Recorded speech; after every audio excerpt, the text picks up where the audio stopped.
Okay, program number 6. This is where we're getting into potentiometers now. So at this point, you've learned about how to set up your pragma code.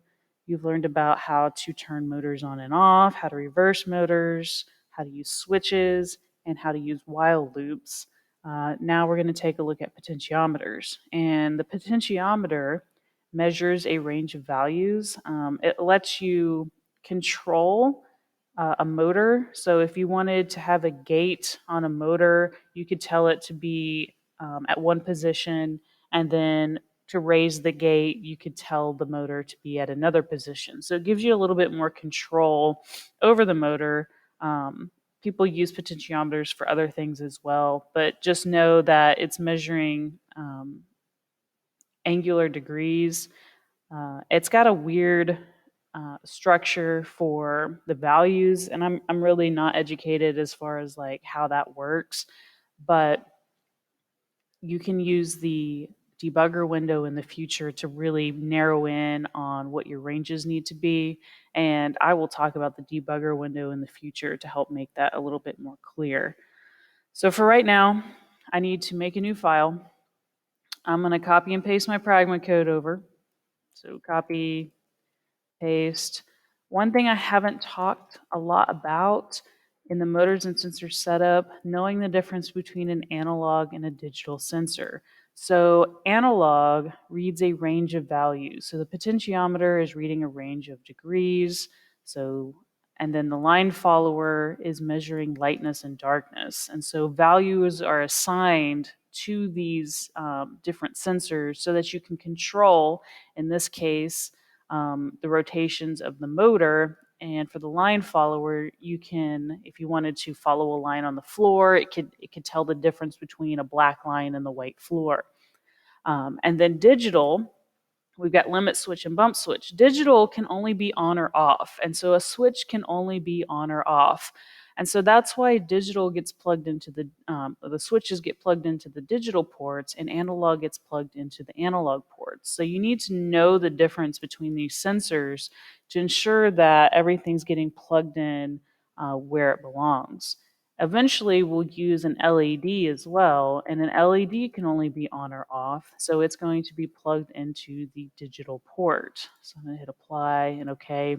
So I've got LED added. I don't need it for this one, for this problem, but just be aware that that's how analog and digital, what the differences between those two sensors are.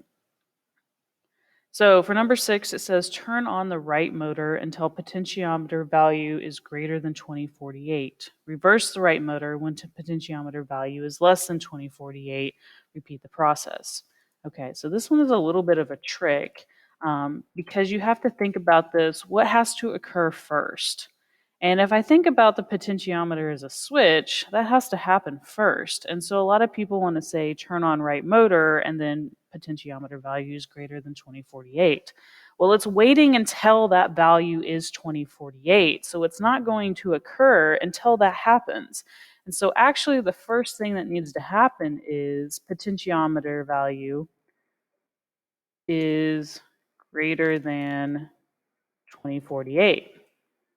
Okay, and once that potentiometer value is greater than 2048, then turn on right motor. When the potentiometer value is less than 2048, then I'm going to reverse the motor in the opposite direction. So turn on right motor reverse. Okay, now this specifically says it needs to repeat, so I need to have a while loop in here. So I'm just going to say loop code so that I have an idea of what needs to happen. So I'm going to add my while loop.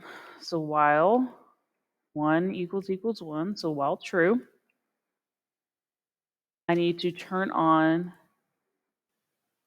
the potentiometer. So I have until potentiometer is greater than 2048.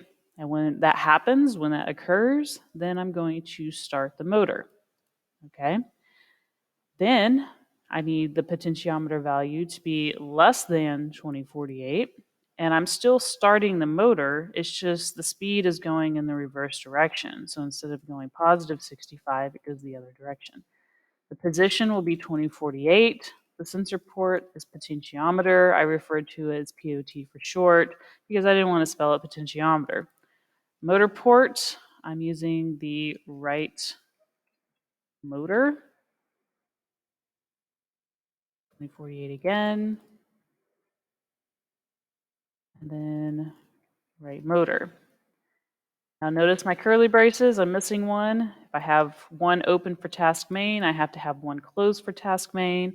If I have one open for the while loop, I have to have one closed for the while loop. So I'm going to fix my formatting, clean it up a little bit. That looks good.